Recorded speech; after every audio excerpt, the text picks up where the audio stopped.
ملت اسلامیہ آج کی یہ تاریخ جس ہستی کے نام سے منسوب ہے، زمانہ اسے محبوب سبحانی، قندیل نورانی، شہباز لامکانی، حضرت سیدنا شیخ عبدالقادر جیلانی رضی اللہ تعالی عنہ کے نام سے منسوب ہے، جس کے بارے میں اعلیٰ حضرت علیہ رحمت و رضوان خراج عقیدت پیش کرتے ہیں تو یوں فرماتے ہیں: واہ کیا مرتبہ اے غوث ہے بالا تیرا، واہ کیا مرتبہ اے غوث ہے بالا تیرا، اونچے اونچوں کے سروں سے قدم اعلیٰ تیرا، اور سر بھلا کیا کوئی جانے کہ ہے کیسا تیرا، اولیاء ملتے ہیں آنکھیں وہ ہے طلبہ تیرا، اور قسمیں دے دے کے کھلاتا ہے پلاتا ہے تجھے، پیارا اللہ تیرا چاہنے والا تیرا۔ اور اپنی نسبت کا اعلیٰ حضرت اظہار کرتے ہیں، فرماتے ہیں: تجھ سے در سے سک سے ہے مجھ کو نسبت۔ اعلیٰ حضرت اپنی نسبت کا اظہار کرتے ہیں کہ تجھ سے در سے سک سے ہے مجھ کو نسبت، میری گردن میں بھی رہے دور کا ڈورا تیرا۔ اچھا، اس نسبت کا فائدہ کیا ہے کہ اعلیٰ حضرت اس نسبت کا اظہار کرتے ہیں کہ تجھ سے در سک سے ہے مجھ کو نسبت، اس نسبت کا فائدہ کیا ہے؟ تو آگے ارشاد فرماتے ہیں اس کا فائدہ یہ ہے کہ اس نشانی کے جو ہے سگ نہیں مارے جاتے، حشر تک میرے گلے میں بھی رہے پٹا تیرا، اور کیا دبے جس پہ حمایت کا ہو پنجا تیرا، شیر کو خطرے میں لاتا نہیں کتا تیرا، اور تیری سرکار میں لاتا ہے رضا اس کو شفیع جو میرا غوث ہے اور لاڈلا بیٹا تیرا۔ یہ حضرت سیدنا شیخ عبدالقادر جیلانی رضی اللہ تعالی عنہ کی شان مبارکہ ہے کہ آپ کے اوپر اللہ تبارک و تعالی نے سید الاولیاء کا تاج پہنایا، اور صبح قیامت تک آنے والے تمام اولیاء کا سردار بنا کر اللہ تبارک و تعالی نے سیدنا شیخ عبدالقادر جیلانی رضی اللہ تعالی عنہ کو یہ انعام و اکرام فرمایا ہے کہ آپ کو تمام اولیاء کا سردار بنایا گیا۔ جب کوئی بندہ اونچا مقام حاصل کرتا ہے تو اللہ کا فضل اس بندے کے اوپر شامل ہوتا ہے، اور ساتھ ہی ساتھ والدین کی تربیت بھی اس کے ساتھ بہت بڑی نعمت ہوتی ہے۔ جب والدین کا کردار پارسا ہوتا ہے، جب والدین کا عمل پارسا ہوتا ہے، جب ماں اور باپ نیک ہوتے ہیں تو اس سے جو اولاد پیدا ہوتی ہے غوث اعظم جیسا بچہ پیدا ہوتا ہے۔ جب ماں اور باپ نیک اور پارسا ہوتے ہیں تو اس سے جو بچہ پیدا ہوتا ہے غریب نواز جیسی اولاد پیدا ہوتی ہے۔ جب ماں اور باپ نیک اور پارسا ہوتے ہیں تو مخدوم سمنا اور مسعود سالار غازی جیسا بچہ پیدا ہوتا ہے۔ وجہ یہ ہے کہ والدین کی تربیت، والدین کا مقام، بارہا آپ نے حضرت شیخ عبدالقادر جیلانی رضی اللہ تعالی عنہ کے والد گرامی کا واقعہ آپ نے سنا ہوگا۔ ایک مختصر سی بات پیش کر کے میں بڑی تیزی کے ساتھ آگے گزرنا چاہوں گا کہ اولاد کی تربیت میں اور اولاد کے مقام میں اللہ کے فضل کے ساتھ ساتھ والدین کا کردار کتنا بڑا ہوتا ہے۔ حضرت سیدنا شیخ عبدالقادر جیلانی رضی اللہ تعالی عنہ کے والد گرامی ابو صالح موسیٰ جنگی دوست رضی اللہ تعالی عنہ، بارہا آپ نے واقعہ سنا کہ بھوکے اور پیاسے تھے، دریا کے اوپر ایک آدھا سیب بہتا ہوا آ رہا تھا، اور ایک آدھے سیب کی معافی مانگنے کے لیے آپ نے باغیچے کی مالک کی کئی مہینوں تک اور روایتوں میں ہے کئی سالوں تک آپ نے خدمت کی۔ آپ ذرا اندازہ کریں کہ ایک آدھے سیب کی معافی مانگنے کے لیے حضرت غوث اعظم کے والد گرامی اس باغیچے کے مالک تک پہنچے، اس سے معافی مانگی، اس نے معافی نہ دی تو یہ شرط لگائی کہ آپ کئی سال میرے باغیچے کی خدمت کریں، یہ بھی منظور کر لیا، اس ڈر سے کہ کہیں اللہ تبارک و تعالی اس عمل کے صدقے مجھے کل قیامت کے دن جہنم میں داخل نہ فرما دے۔ ارے وہ کیسے لوگ تھے، ان کا ایمان کیسا تھا۔ آج ہمارا حال تو یہ ہے کہ آج بڑے بڑے ہم مال و دولت غصب کر جاتے ہیں لیکن ہمارے دل کے اندر سے آواز نہیں آتی۔ آج تو ہمارا حال یہ ہوتا ہے کہ جب زمین اور جائیداد کا معاملہ آتا ہے تو ایک بالشت کی زمین کے لیے لڑائی کی جاتی ہے، یہاں تک کہ کوئی بہنوں کا حق مار رہا ہے، کوئی بھائیوں کا حق مار رہا ہے، کوئی رشتہ داروں کا حق مار رہا ہے، کوئی پڑوسیوں کا حق مار رہا ہے، جس کے بارے میں رسول پاک صلی اللہ تعالی علیہ وسلم ارشاد فرماتے ہیں کہ اگر کوئی شخص کسی کی ناحق زمین ایک بالش سمجھتے ہیں، ایک بتہ جس کو کہتے ہیں، رسول پاک صلی اللہ علیہ وسلم ارشاد فرماتے ہیں کہ اگر کوئی شخص کسی شخص کی ناجائز طریقے سے، حرام طریقے سے غصب کر لے اس کی ایک بالش زمین، تو کل قیامت کے دن اللہ تبارک و تعالی 7 طبق زمین اس کے گلے میں ڈال دے گا۔ کیسا وہ انسان کل قیامت کے دن بھاری اور بھوجن اس کی گردن ہوں گی کہ اللہ تبارک و تعالی 7 طبقہ زمین اس کے گلے میں ڈالے گا۔ آپ طبقہ سمجھتے ہیں، یہ جو زمین ہے پوری دنیا کی ایک زمین، یہ ایک طبقہ ہے، اس کے اندر کا دوسرا طبقہ، اس کے اندر کا تیسرا طبقہ، اور اس طرح 7 طبق زمین اللہ تبارک و تعالی اس کے گلے میں ڈال دے گا۔ کس کے گلے میں؟ جس نے کسی کی ایک بتہ زمین ناجائز طریقے سے لے دی۔ آج کاریگروں کی مزدوری ہم پورے طور سے ادا نہیں کرتے، اس کی مزدوری میں ہم کٹوتی کر رہے ہیں۔ آج ہمارا ایمان اندر سے گواہی نہیں دیتا، آج ہم حرام مال کھائے جا رہے ہیں، لیکن ہمارا ایمان اور ہمارا ضمیر اندر سے ہمیں نہیں ابھارتا۔ لیکن کیسے وہ با اثر لوگ تھے، کیسے وہ ایمان والے لوگ تھے کہ ایک آدھے سیب کی معافی مانگنے کے لیے چلے گئے، اور معافی نہ ملی، کئی سالوں تک اس باغ کی خدمت کی، حتیٰ کہ باغ کے مالک نے کہا کہ ایک صحیح سال خدمت کی تو کیا ہوا، ایک شرط اور ہے۔ کیا شرط ہے؟ ارشاد فرمایا کہ میری ایک بیٹی ہے، 12واں آپ نے واقعہ سنا، جو نہ آنکھ سے دیکھ سکتی ہے، نہ بول سکتی ہے، نہ چل سکتی ہے، نہ سن سکتی ہے، اس کے ہاتھ بھی کام نہیں کرتی، وہ حپائج ہے، اس سے نکاح کرنا پڑے گا، تب میں تجھے معافی دوں گا۔ آپ ذرا اندازہ کریں کہ غوث اعظم کے والد ابو صالح موسیٰ جنگی دوست رضی اللہ تعالی عنہ نے بھی یہ شرط منظور کر لیا کہ یار یہ دنیا تو چند دنوں کی ہوتی ہے، ایک نہ ایک دن تو یہاں سے رخصت ہو کر جانا ہے، چند دن کی، آخر کار جو آخرت کے ہمیشہ کی زندگی ہے، کہیں اس عمل کی بنیاد پر اللہ مجھے جہنم میں داخل نہ فرما دے۔ ارشاد فرمایا کہ مجھے یہ شرط منظور ہے اور میں ایسی لڑکی کے ساتھ نکاح کرنے کے لیے تیار ہوں جو چند دنوں کے ساتھ میں تو اس کے ساتھ رہوں گا، کئی سال رہوں گا، لیکن انتقال کر جاؤں گا۔ کہا ٹھیک ہے، میں ایسی لڑکی کے ساتھ نکاح کرنے کے لیے تیار ہوں جو نہ دیکھ سکتی ہے، نہ بول سکتی ہے، نہ سن سکتی ہے۔ نکاح کرایا گیا۔ جب رات کے وقت حضرت غوث پاک کے والد گرامی اس کے کمرے میں داخل ہوئے، دیکھا یہ تو عجیب لڑکی ہے، یہ تو عجیب عورت ہے، یہ تو سن بھی سکتی ہے، یہ تو دیکھ بھی سکتی ہے، یہ تو بول بھی سکتی ہے۔ واپس نکلے اور باغیچے کے مالک کے پاس پہنچے، مجھے معاف فرما دیں، ہو سکتا ہے مجھ سے غلطی ہو گئی، آپ نے تو کہا تھا کہ وہ عورت دیکھ نہیں سکتی، بول نہیں سکتی، سن نہیں سکتی، چل بھی نہیں سکتی، وہ تو معذور ہے، لیکن جیسے ہی میں کمرے میں داخل ہوا وہ تو دیکھ بھی رہی ہے، بول بھی رہی ہے، سن بھی رہی ہے، تو آپ یہ کیسے ہو سکتا ہے؟ تو اس باغیچے کے مالک نے کہا، وہ بھی ولی کامل انسان اور سید زادے تھے، کہا ہاں شیخ، میں نے اس وجہ سے کہا تھا کہ وہ معذور اس وجہ سے ہے کہ اس کی آنکھ دیکھ نہیں سکتی، اس وجہ سے کہ اس نے اپنے آنکھ سے کبھی بے حیائی دیکھی نہیں، اس لیے وہ معذور ہے۔ وہ کان سے معذور اس وجہ سے کہ اس نے بے حیائی کبھی اپنے کانوں سے سنا نہیں، حرام کام کبھی اس نے اپنے کانوں سے سنا نہیں، نہ تو اس کے قدم کبھی حرام کام کا طرف بڑھے، نہ ہی اس کے ہاتھ کبھی حرام کام کی طرف گئے، اور نہ ہی زبان پر کبھی حرام کا ارتکاب ہوا، اسی وجہ سے میں نے اسے معذور کہا۔ اور وہ ذات کوئی اور ذات نہیں بلکہ وہ لڑکی کوئی عام لڑکی نہیں، زمانہ اسے ام الخیر فاطمہ کے نام سے جانتا ہے، اور یہ کوئی عام بچی نہ تھی بلکہ امام حسین کی شہزادیوں میں شہزادی تھی، اور غوث اعظم کے والد حسنی سید تھے، امام حسن کی اولاد میں سے۔ جب ام الخیر فاطمہ اور حضرت ابو صالح موسیٰ جنگی دوست رضی اللہ تعالی ایک حسنی یا امام حسن کی اولاد میں ہیں، والدہ امام حسین کی اولاد میں ہیں، جب آپ کا نکاح ہوا اور اس سے جو اولاد پیدا ہوئی، آپ سارے زمانوں نے دیکھا کہ زمانہ اسے قندیل نورانی، غوث سبحانی اور میر کبیر شیخ عبد القادر جیلانی رضی اللہ تعالی عنہ کے نام سے جانتا اور پہچانتا ہے۔ تو یہ ام الخیر فاطمہ آپ کی والدہ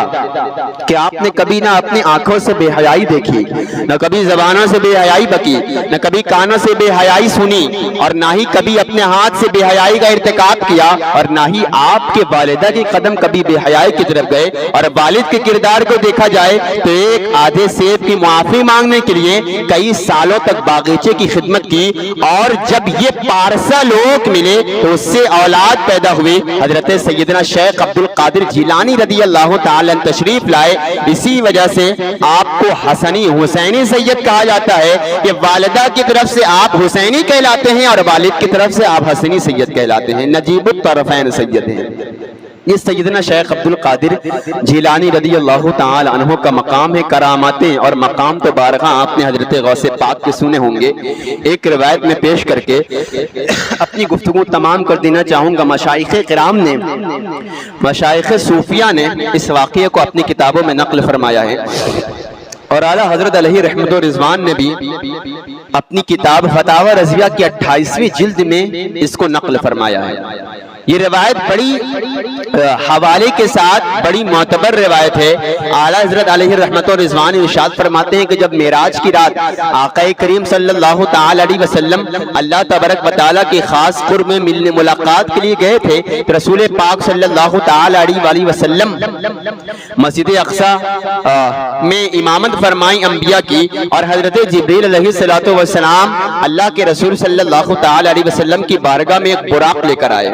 اعلیٰ حضرت آگے ارشاد فرماتے ہیں براق انتہائی حسین و جمیل براق، وہ براق اللہ کے رسول صلی اللہ تعالی علیہ وسلم کی بارگاہ میں ایک سوال عرض کرنے لگا، یا رسول اللہ صلی اللہ علیہ وسلم، آقا آپ مجھ سے وعدہ کریں۔ رسول پاک صلی اللہ تعالی علیہ وسلم اس براق کی زبان سمجھ رہے ہیں کہ وہ کیا کہہ رہا ہے۔ اللہ کے رسول صلی اللہ علیہ وسلم نے ارشاد فرمایا کیا بات ہے؟ وہ براق عرض کرنے لگا، یا رسول اللہ صلی اللہ علیہ وسلم، آقا آپ مجھ سے وعدہ کریں کہ جس طرح آج آپ میرے اوپر سوار ہو کر آسمانوں کی سیر کریں گے، لامکہ کی سیر کریں گے، یا رسول اللہ آپ مجھ سے یہ بھی وعدہ کریں کہ آپ میری ہی پشت پر سوار ہو کر جنت میں بھی داخل ہو جائیں۔ بار بار براق جب اصرار کرنے لگا، اللہ کے رسول صلی اللہ تعالی علیہ وسلم انسان تو انسان، جانور تو جانور، نباتات و جمادات، حجر و شجرات، کسی کی بات کو رد نہیں کرتے۔ رسول پاک صلی اللہ تعالی علیہ وسلم اپنی امت سے بے پناہ محبت فرماتے۔ اللہ کے رسول صلی اللہ علیہ وسلم نے ارشاد فرمایا ٹھیک ہے، میں تجھ سے وعدہ کرتا ہوں کہ میں تیری ہی پشت پر سوار ہو کر جنت میں داخل کروں گا۔ براق نے ایک بات اور عرض کی، یا رسول اللہ صلی اللہ علیہ وسلم، آقا آپ اپنا دست نبوت، آپ اپنا ہاتھ مبارک میرے گردن پر رکھ دے تاکہ ایک نشانی لگ جائے، تاکہ میرے اوپر ایک نشانی لگ جائے کہ آپ میرے اوپر سوار ہو کر جنت میں داخل ہوں گے۔ رسول پاک صلی اللہ علیہ وسلم کا یہ معجزہ ہے کہ اللہ کے رسول صلی اللہ علیہ وسلم پتھر پر ہاتھ رکھیں یا پاؤں رکھیں تو پتھر آپ کے ہاتھ اور پاؤں کا نشان بنا لیتا، اور بالوں پر آپ پیر رکھتے تو اور قدم مبارک رکھتے تو اس پر نشان نہیں آتا۔ اور ہمارا حال یہ ہے کہ ہم بالوں پر پیر رکھیں تو نشان بن جائے، لیکن پتھر پر نشان نہیں بنتا۔ یہ رسول پاک صلی اللہ علیہ وسلم کا معجزہ ہے کہ اللہ کے رسول پتھر پر پاؤں رکھیں تو پتھر آپ کے قدم، آپ ہاتھ کے دست مبارک کو جذب کر لے۔ اسی طرح آپ نے اپنے دست نبوت کو اللہ کے رسول صلی اللہ علیہ وسلم نے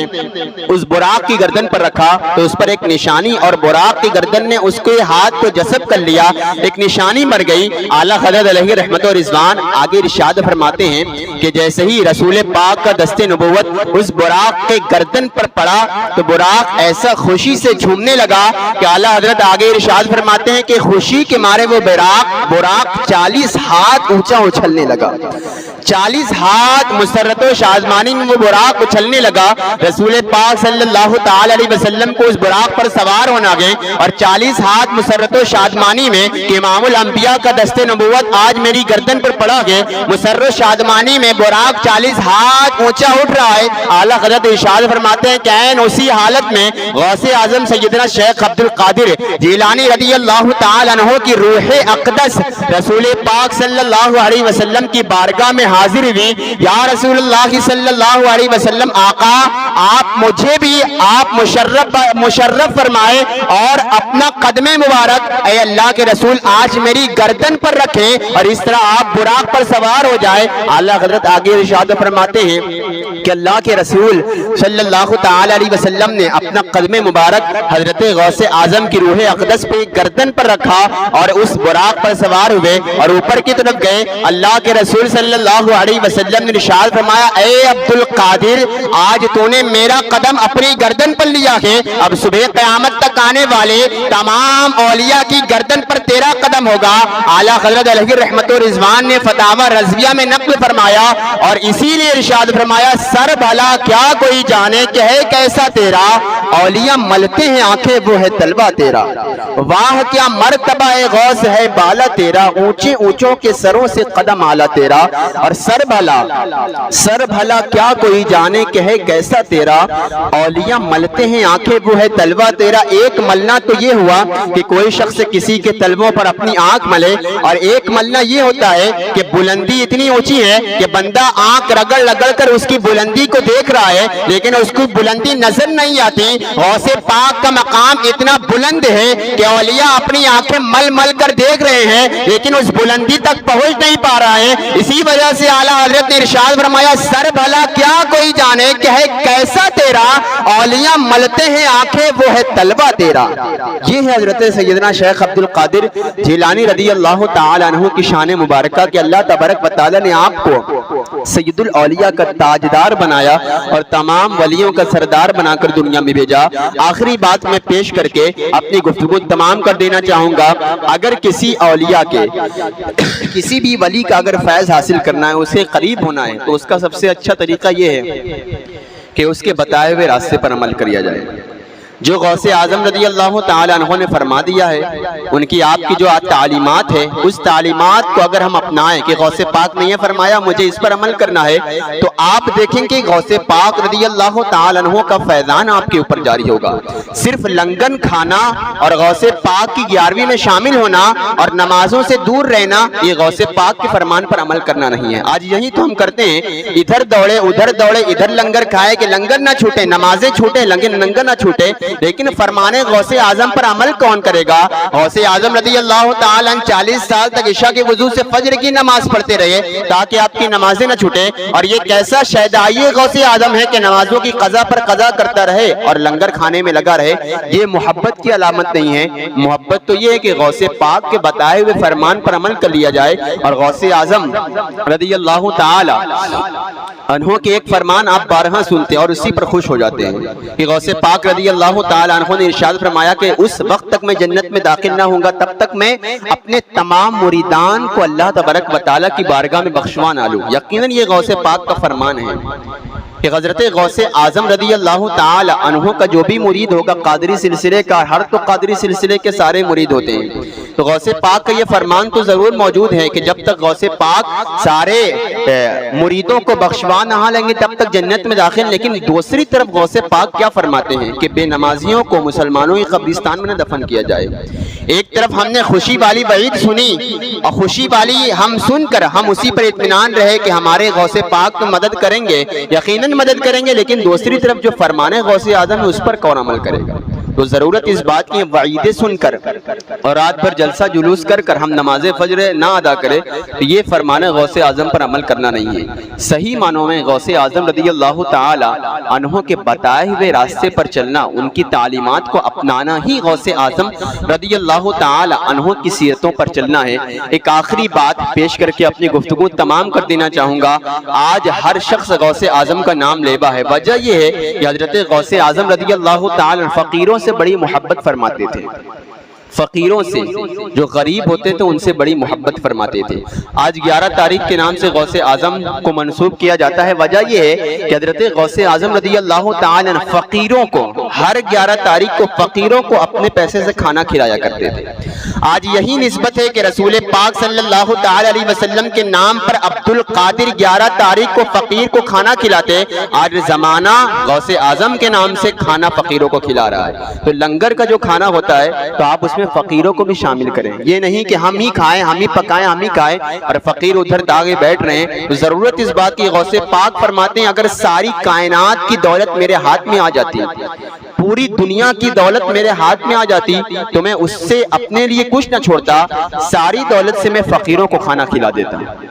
غریبوں کی مدد کر دیتا۔ تو یہ غوث پاک رضی اللہ تعالی عنہ فقیروں سے، یتیموں سے، غریبوں سے جس کا کوئی مدد کرنے والا نہ ہوتا، غوث پاک اس کے مدد غمخوار بنتے ہیں۔ تو ضرورت اس بات کی ہے کہ اللہ تبارک و تعالی ہمیں غوث اعظم کے فرمان پر عمل کرنے کی توفیق عطا فرمائے اور کہنے اور سننے سے زیادہ